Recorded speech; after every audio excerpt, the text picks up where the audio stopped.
बिस्मिल्लाहिर्रहमानिर्रहीम। अस्सलाम वालेकुम नाज़रीन, आप यूट्यूब चैनल देख रहे हैं। मैं इमरान खान हूँ। जो अहम खबरें हैं उनमें सबसे पहले तो आप ये ले लें कि पाकिस्तान नहीं, दुनिया भर में जो पाकिस्तान में एक आइनी तरमीम हुई है उसे कोई अच्छी नज़र से नहीं देखा जा रहा। यानी ICJ का जो स्टेटमेंट है वो भी आपके सामने है, और आलमी सतह पे जो जुडिशरी है इंटरनेशनली वो इसको कैसे देख रही है। हर तरफ से तनकीद आना शुरू हो गई है। जैसे जैसे ये आइनी तरमीम शेयर हो रही है कि पाकिस्तान की तारीख़ में एक ऐसी आइनी तरमीम पास हो गई है जिसकी दुनिया में कहीं और मिसाल नहीं मिलती। और पाकिस्तान जैसे मुल्क में जहाँ पे जाली हुकूमतें बनती हैं, जहाँ पे 4 मरतबा डिक्टेटर्स रह चुके हैं, जहाँ पे हुकूमतें बनने और उनके टूटने में इस्टेब्लिशमेंट का हाथ होता है, वहाँ पे अदलिया के ऊपर इस किस्म का कंट्रोल, इसका मतलब ये है कि आइंदा कोई भी इस्टेब्लिशमेंट अगर इस मुल्क में खेल खेलना चाहेगी तो अदलिया जो एक रास्ते की रुकावट होती थी वो आइंदा रुकावट नहीं रहेगी। तो एक बहुत इंपॉर्टेंट चीज़ है। बैन अवी मीडिया इसको रिपोर्ट कर रहा है, बरतानवी अखबार है बहुत बड़ा। पहले तो सबसे जो ट्रिब्यून की हेडलाइन थी कल सुबह की वो कमाल थी। द ट्रिब्यून ने जो लिखा था उन्होंने कहा जी ये तो अदलिया के पर उतर दिए इन्होंने इस आइनी तरमीम के ज़रिए से। फिर आप ये देखें द गार्डियन ने इसके अंदर क्या लिखा। द गार्डियन इसके अंदर लिखता है जी कि मेंबरान कौमी असम्बली या जो पार्लियामेंटेरियंस हैं उनको हरासा करके हुकूमत पाकिस्तान ने अदलिया के इख्तियारात और आज़ादियों पर पाबंदी लगा दी है। ये जनाब लिखा है इंटरनेशनल मीडिया ने, और बाकी मीडिया भी ऐसे ही लिख रहा है। डिटेल में क्या जाए, जो हमने किया है वो सबसे ज़्यादा तो हमें पता है कि हमने पाकिस्तान के अंदर पाकिस्तान के आइन के साथ क्या खिलवाड़ हमने कर दिया है। काजी फ़ायद ईसा साहब जो हैं वो एक मिसाल के तौर पे याद रखे जाएंगे। देखिए उनके पास अब आज आपकी शुरू हो गई है पाकिस्तान में 22 तारीख, तो 22 तारीख शुरू हो गई है, 23, 24 और 25, ये 22 को आप शामिल करें तो 4 दिन है। तो काजी फ़ायद ईसा साहब के आखिरी 4 दिन बाकी हैं, और इन 4 दिनों के बाद वो माजी का एक किस्सा हो जाएंगे। लेकिन इंटरेस्टिंग बात यह है कि काजी फ़ायद ईसा साहब जिस अंदाज में रुखसत हो रहे हैं, या जिस इज़्ज़त अफजाई के साथ उन्हें रुखसत किया जाएगा, या जो वकला उनको खिताबात दे रहे हैं, या जो बार्स उनको कह रही हैं, या जो यंग वकला सारे उनके बारे में बातें कर रहे हैं, या पाकिस्तान के पार्लियामेंटेरियन, पाकिस्तान के आम लोग, पाकिस्तान का सोशल मीडिया, पाकिस्तान के मीडिया वाले जिस अंदाज में काजी फ़ायद ईसा साहब को रुखसत कर रहे हैं और काजी फ़ायद ईसा साहब की खिदमत को याद रखेंगे, मेरे ख्याल में आने वाले जजेस को एक फैक्टर ये भी देखना पड़ेगा। जजेस को सिर्फ ये नहीं देखना होता कि उन्होंने सिर्फ मखसूस तबकात को जो है वो मैनेज करना है, नहीं, उन्होंने देखना होता है कि अगर वो नाइंसाफ़ी कर रहे हैं तो उसके ऊपर पब्लिक के अंदर इंप्रेशन क्या जा रहा है, और उनका और उनकी आने वाली नस्लों का रिकॉर्ड क्या रहेगा। यानी काजी फ़ायद ईसा साहब अपने वालिद का बहुत नाम लेते थे, क्या उनका बेटा ओपनली निकल के दुनिया के किसी भी मुल्क में ये कह सकता है खुलकर के मैं काजी फ़ायद ईसा का बेटा हूँ? ये कह सकता है? और ये कहने के बाद क्या वो फ़ख्र के साथ सीना फुला के लोगों के साथ गुफ्तगू कर सकता है? ये बड़ी मुश्किल हो जाएगी। ऐसे लोगों के लिए, उनकी फैमिलीज़ के लिए हमेशा मुश्किल रहती है जब आप मुल्की नौइयत के ऊपर इतनी बड़ी बड़े ब्लंडर्स करते हैं, ऐसे अजीब अजीब आप काम करते हैं, तो फिर उसका खुमियादा सिर्फ आपको ही नहीं आपकी नस्लों को भुगतना पड़ता है। और जब आप अच्छे काम करते हैं, बेहतरीन काम करते हैं, तो फिर आपकी नस्लें जो हैं वो उसको एंजॉय भी करती हैं। यानी कायदे आज़म की जो औलाद है, लोग ढूंढ ढूंढ के लाते हैं कि जनाब ये फ़लाँ जगह से कायदे आज़म के रिश्तेदार हैं। अल्लामा इकबाल रहमतुल्लाह अलैह के बच्चे, उनके पोते वलीद इकबाल साहब, लोग उनकी इज़्ज़त क्यों करते हैं? अल्लामा इकबाल रहमतुल्लाह अलैह की वजह से करते हैं।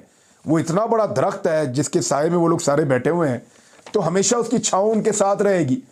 तो जो लोग नस्लों के लिए इज़्ज़त कमा जाते हैं वो भी होते हैं, और जो नस्लों के लिए इज़्ज़त गंवा जाते हैं वो भी लोग होते हैं। बहरहाल तारीख़ जो है वो बड़ी जालिम चीज़ है, और तारीख़ का कूड़ेदान हमेशा अवेलेबल रहता है। अगर आप चाहें तो आप अपना नाम तारीख़ के कूड़ेदान में लिखवा सकते हैं। तो पाकिस्तान में कुछ लोगों ने फैसला किया और उनका नाम तारीख़ के कूड़ेदान में चला गया। इससे कोई फ़र्क नहीं पड़ता कि आप कितने बड़े ओहदे पे हैं, आप कितने ताकतवर हैं, आपका इन्फ्लुएंस कितना है, आप कितना ज़्यादा लोगों को नुकसान पहुंचाने की सलाहियत रखते हैं, लेकिन तारीख़ का कूड़ेदान आपके लिए अवेलेबल है। तारीख़ का कूड़ेदान जो है वो यजीद के लिए भी अवेलेबल था। तारीख़ का कूड़ेदान जो है वो मीर जाफ़र, मीर सादिक के लिए भी अवेलेबल था। तारीख़ का कूड़ेदान हर गद्दार के लिए, हर बागी के लिए, हर पीठ में खंजर घोंपने वाले के लिए, हर जालिम और जाबर के लिए वो अवेलेबल था। हिटलर जो है उसके बारे में मुख्तलिफ लोगों की आरा है। हर एक आदमी तारीख़ में अपना एक हिस्सा छोड़ कर जाता है, लेकिन बहुत सारे लोग ऐਵੇਂ ही चले जाते हैं, कोई उन्हें याद भी नहीं रखता। अब इसमें जो है वो एक और चीज़ मैं आपके साथ शेयर करता हूँ। बड़ा अहम नुक्ता जो है वो अब उठाया जा रहा है कि जस्टिस याया अफरीदी अगर चीफ जस्टिस ऑफ पाकिस्तान बना दिए जाते हैं, लेकिन कमेटी तो बन गई है, और कमेटी के हवाले से चंद चीज़ें मैं आपको बता दूं कि सारे नाम भी आ गए हैं। ज़रा नाम आपको बता ना दिए जाएँ कि कमेटी में किस किस के और कौन कौन से नाम हैं। इसमें जो है सबसे पहले जो कमेटी में नाम दिए थे वो पाकिस्तान पीपल्स पार्टी ने दिए थे, और पीपल्स पार्टी के बाद जो है वो फिर बाकी नाम आए थे। PMLN की जानिब से ख्वाजा आसिफ हैं जनाब, और एहसन इकबाल साहब हैं MNA, और MNA शाइस्ता परवेज़ मलिक साहब हैं। ये तीन उनके MNA हो गए। और उसके बाद जनाब पीपल्स पार्टी के जो MNAs हैं उनमें राजा परवेज़ अशरफ हैं और नवीद कमर साहब हैं। और उसके बाद जी एक मिस राना अंसार, ये भी MNA है जी। फिर उसके बाद जनाब आ जाएं आप PTI, उन्हें गौर अली खान साहब का नाम आया हुआ है, बैरिस्टर गौर का, और साहबजादा हामिद रज़ा साहब का नाम आया हुआ है। और फिर अब सेनेटर्स के 4 नाम आ जाएं तो यहाँ पे पहला नाम जो सेनेटर में है पीपल्स पार्टी के फ़ारूक H नायक, ये मुखालफत कर रहे थे लेकिन अब ये इसका हिस्सा है। अच्छा, इसके बाद जनाब आज़म नज़ीर तारड़, ये नून लीग की जानिब से आ गए, और अली ज़फ़र साहब आ गए बैरिस्टर PTI की जानिब से, और कामरान मुर्तज़ा साहब आ गए सेनेटर, ये फजल रहमान साहब की जानिब से। तो इस तरह जनाब ये पूरे हो गए। एक MQM का वोट भी है इसके अंदर, मिसिज़ राना अंसार जो वोट है ये MQM का वोट है। तो इस तरह जनाब ये फॉर्मेशन पूरी हो जाती है। अब 8 वोट हुकूमत के पास मौजूद हैं, जिसको चाहे वो जज बना दें। तो पाकिस्तान तहरीक इंसाफ के हवाले से एक सवाल है, वो मैंने उठाया भी था कि क्या पाकिस्तान तहरीक इंसाफ को इस कमेटी का हिस्सा बनना चाहिए। वो तो इसके खिलाफ थे। पाकिस्तान तहरीक इंसाफ या उनके चेयरमैन जो हैं, बानी चेयरमैन इमरान खान साहब, लीडर हैं इस पार्टी के, साबिक वज़ीर आज़म हैं, वो तो इस आइनी तरमीम में और इस जाली मैंडेट वाली हुकूमत में मानते ही नहीं है। तो जब वो एक चीज़ को मानते ही नहीं है तो उसके नतीजे में बनने वाली एक कमेटी का वो हिस्सा बन सकते हैं।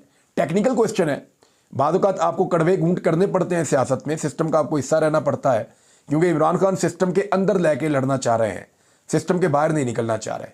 वो आइन, कानून और सिस्टम के अंदर रहना चाहते हैं। ये बड़ी अच्छी बात है। लेकिन अब ये कमेटी के अंदर क्या पाकिस्तान तहरीक इंसाफ को रहना चाहिए? तो इसमें जो पॉलिटिकल कमेटी है पाकिस्तान तहरीक इंसाफ की, उन्होंने कहा जी इसका हिस्सा नहीं बनेंगे, इसके इजलास में शिरकत नहीं करेगी, पाकिस्तान तहरीक इंसाफ इसके इजलास का बाइकआउट करेगी। बहरहाल वहाँ पे फिर भी 9 वोट मौजूद है, बाकी वो बड़े आराम से अपना चीफ जस्टिस ले आएंगे। पॉलिटिकल कमेटी ने कुछ और फैसले भी किए, उन पे बाद में आते हैं। लेकिन पहले अगर याह्या अफरीदी बन जाते हैं चीफ जस्टिस, या उन्हें बना दिया जाता है, तो 2 जो सीनियर जजेस हैं, यानी नंबर 1 के ऊपर जस्टिस मंसूर अली शाह हैं, नंबर 2 के ऊपर जस्टिस मुनीब अख्तर साहब हैं, नंबर 3 के ऊपर जस्टिस याह्या अफरीदी साहब हैं। अब सवाल ये पैदा होता है कि अगर पहले 2 को छोड़कर जस्टिस याह्या अफरीदी को बना दिया जाता है तो क्या पहले 2 रिटायर हो जाएंगे? क्योंकि सुपरसीड हो गए ना। मिलिट्री में आमतौर पे ऐसे होता है कि जब किसी जूनियर को आर्मी चीफ बनाया जाता है तो उनसे सीनियर जो हैं वो रिटायरमेंट ले लेते हैं, और वो कबल अज़ वक्त रिटायर होकर चले जाते हैं कि हम अपने जूनियर को सल्यूट नहीं कर रहे।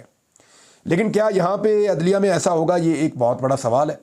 दूसरी एक और चीज़ है, जस्टिस याह्या अफरीदी को चीफ जस्टिस तो बनना है, चाहे वो पुराने तरीके से बने चाहे वो नए तरीके से बन तो वो सकते हैं। अब उनकी पड़ी हुई है मुबैना तौर पे, कुछ लोग बता रहे थे कि 8 साल उनकी सर्विस पड़ी हुई है। अभी उनके पास 8 साल की सर्विस बतौर जज मौजूद है सुप्रीम कोर्ट ऑफ पाकिस्तान के। तो क्या वो 3 साल के लिए चीफ जस्टिस बनना पसंद करेंगे और बाकी 5 साल की सर्विस अपनी ज़ाया कर देंगे, या वो 5 साल मजीद जज रहने के बाद 3 साल के लिए जज बनना पसंद करेंगे? ये बहुत इंपॉर्टेंट है याह्या अफरीदी साहब के हवाले से। एक और बात उठाई जा रही थी, पिछले वीलॉग में मैंने भी कहा था कि अगर जस्टिस याह्या अफरीदी इनकार कर देते हैं कि जनाब मैं नहीं बनता चीफ जस्टिस ऑफ पाकिस्तान, मेरे से 2 सीनियर लोग हैं, तो क्या फिर चौथा जज आ जाएगा? तो पहले परसेप्शन यही थी, लेकिन फवाद चौधरी साहब ने इसको क्लियर किया। कुछ और लोगों ने भी कहा, गालिबन कहीं हुकूमती कैंप से भी ये आवाज़ आई कि नहीं ऐसा नहीं होगा। अगर जस्टिस याह्या अफरीदी इनकार कर देते हैं कि जनाब मैं चीफ जस्टिस ऑफ पाकिस्तान नहीं बन रहा, 3रे नंबर पे हूँ लेकिन मैं नहीं बन रहा, मेरे से 2 सीनियर हैं, तो फिर हुकूमत चौथे पे नहीं जा सकेगी। हुकूमत को पहले 3 में से चुनना है, जब तक कि वो तीनों इनकार ना कर दें हुकूमत चौथे पे जा ही नहीं सकती। तो इसलिए हुकूमत फिर जो बाकी 2 बच जाएंगे, जस्टिस मुनीब अख्तर और जस्टिस मंसूर अली शाह, उन दोनों में से एक को चीफ जस्टिस बनाएगी। अब डिपेंड करता है कि जस्टिस याह्या अफरीदी साहब तारीख में अपना, मैंने फिर कहा ना तारीख बड़ी जालिम है, तो जस्टिस याह्या अफरीदी साहब तारीख में अपना क्या नाम लिखवाते हैं, ये उनके ऊपर भी डिपेंड करता है। बहरहाल कुछ लोग इसका मुवाजना ऐसे कर रहे हैं कि देखिए आर्मी चीफ का तकर्रुर भी तो वज़ीर आज़म करता है ना, और वो ये देखता है कि जनाब ये 4-5 हैं, इनमें से जो उनको बेहतर लगता है उसको उठा के आर्मी चीफ बना लेते हैं। भाई आर्मी चीफ एग्जीक्यूटिव का हिस्सा है, आर्मी चीफ सरकारी मुलाजिम है, वो वजीर आजम के अंडर काम करता है, सदर पाकिस्तान उनके कमांडर है, वो सबसे बड़ा ओहदा सदर पाकिस्तान के पास है।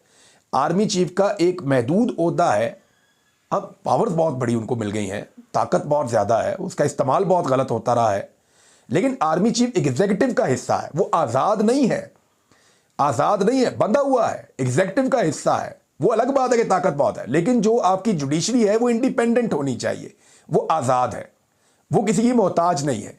लिहाजा जब आप अदलिया की बात करते हैं, चीफ जस्टिस की बात करते हैं, तो वो मैकेनिज्म अलग है, उसका तरीकाकार अलग होना चाहिए, वो आज़ाद है। आपने उसको बांध दिया है पार्लियामेंट के अंदर लाके, और इसी के ऊपर सारी दुनिया कह रही है, बल्कि पाकिस्तान का मजाक उड़ रहा है कि जनाब ये आपने क्या कर दिया है। बहरहाल जो पॉलिटिकल कमेटी है, इस पे ये चीज़ें मैंने आपके सामने रख दी कि याह्या अफरीदी साहब वाले इशू में क्या होगा। कुछ लोग क्लेम कर रहे हैं कि क्योंकि हुकूमत ने बांध लिया निज़ाम को और अब वो जजेस को बार बार परेशान कर सकती है हुकूमत, उनके पास इख्तियारात बहुत बढ़ गए हैं इस आईनी तरमीम के नतीजे में, तो मुमकिन है कि वो जस्टिस मंसूर अली शाह साहब को ही चीफ जस्टिस ऑफ पाकिस्तान बना दे। मुमकिन है कि उनके साथ बैठ के बातचीत की जाए, ठीक है जी ये चीज़ें हैं, मुमकिन है। लेकिन ये सारी आईनी तरमीम हुई क्यों है, इसका वन लाइनर है इमरान खान का रास्ता रोकना। रोको इस आदमी को, ये आ रहा बहुत स्पीड में आ रहा है, इसको रोको, इसको कैसे रोको। फास्ट बॉलर होता है ना, उसके लिए आप पहले पैड पहनते हैं, फिर ग्लव पहनते हैं, फिर थाई लगाते हैं, फिर आप उसके लिए और गार्ड्स पहनते हैं, फिर टांगों के बीच में गार्ड पहनते हैं, फिर आप सर के ऊपर हेलमेट भी पहनते हैं, बाद लोग पसलियों के ऊपर भी लगा के पहनते हैं या कोहनी के ऊपर भी पहनते हैं। तो इमरान खान जो है वो फास्ट बॉलर है, तो एक के बाद एक गार्ड लगाकर देखा, वो रुक नहीं रहा, काबू नहीं आ रहा। तो उसके लिए अभी एक आईनी तरमीम की गई है और कोशिश की गई है कि इसका रास्ता रोका जाए इमरान खान का। लेकिन क्या रोक सकेंगे?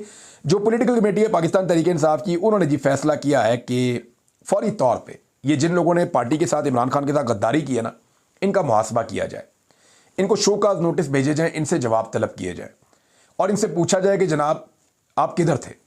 यानी ज़ैन कुरैशी साहब के बारे में तो बहुत क्लियरली अभी एक स्टेटमेंट आया, बड़े बाखबर जर्नलिस्ट हैं हमारे हारून रशीद साहब, उन्होंने कहा जी कि ये तो बाप कुर्बानी दे रहा है, बेटा जो है उसने गद्दारी कर दी है।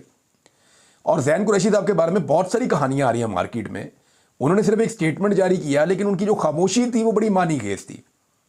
इस पार्टी के अंदर इस खानदान का एक मुकाम है, जिस तरह उनकी बहन ने स्ट्रगल की, जिस तरह उनके वालिद 1 साल से जेल में है, तो ज़ैन कुरैशी का ये बनता नहीं था। ऐसी क्या मजबूरी थी, क्या चीज़ें थी, वो कैसे यहाँ तक पहुँच गए और ये क्या हुआ उनके साथ, अभी कुछ भी कहना कबल वक्त है।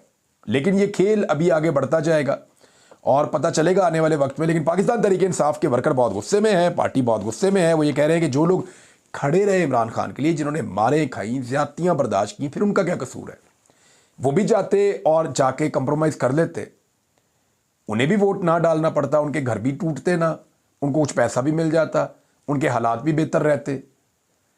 तो उनको और आपने अगर इन सारों को, जो लोग चले गए और जो नहीं गए, उनको एक ही आपने सोटी से या एक ही छड़ी से आपने हाँकना है, तो फिर तो कुर्बानी देने वालों का कोई फायदा नहीं कि वो कुर्बानी दें। अगली दफ़ा ज़्यादा लोग जो हैं, जब तक आप एग्जाम्पल नहीं सेट करेंगे तब तक लोग खड़े होना नहीं सीखेंगे।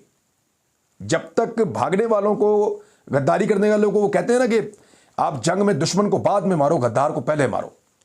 ये मैं जंग का एक रूल बता रहा हूं, क्योंकि आपने जीतना है।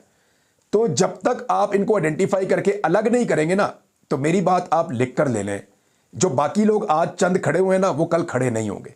तो पाकिस्तान तहरीक इंसाफ को इसके ऊपर सख्त एक्शन लेना होगा, वरना काम खराब हो जाएगा। सलमान अकरम राजा साहब ने एक बहुत इंपॉर्टेंट बात की है। वो ये कह रहे हैं कि अदालतों से जो रिलीफ मिलता था या इंसाफ मिलता था, उसको अब भूल जाएं। आप अब सिर्फ सड़कों से रिलीफ आपको मिलेगा।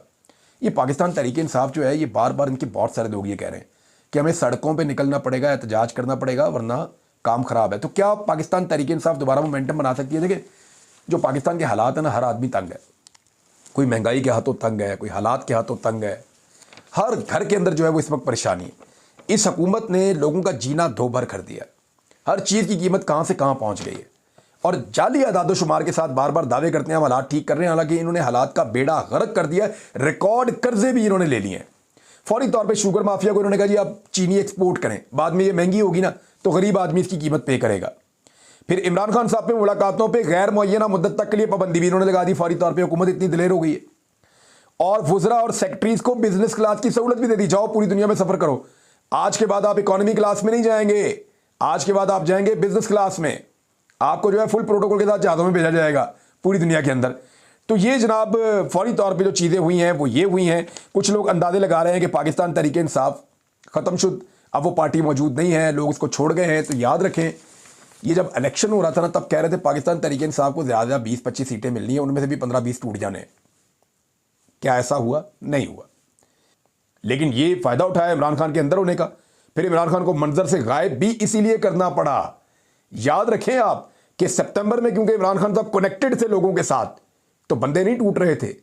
अब जब अक्टूबर आया तो इमरान खान साहब को पहले गायब किया गया, फिर बंदे तोड़े गए। तो कितना फर्क पड़ता है। तो पाकिस्तान तहरीक इंसाफ कहीं नहीं जा रही, बहुत बड़ी पॉलिटिकल पार्टी है और लोग जितने तंग आए हुए हैं, एक छोटी सी चिंगारी जो है ना, खुदा ना खास्ता एक छोटा सा वाकया, एक हवा लगती है थोड़ी सी और पूरे मुल्क में एहतजाज फैल जाता है। क्योंकि लोगों के तंग आने के अपने अपने रीजंस हैं, वो परेशान है। और चीज़ें भी शेयर करूंगा, लेकिन मेरे ख्याल में इस वीलॉग में यहाँ तक के लिए इतना ही। अपना ख्याल रखिएगा, अपने इस चैनल का भी। अल्लाह हाफ़िज़।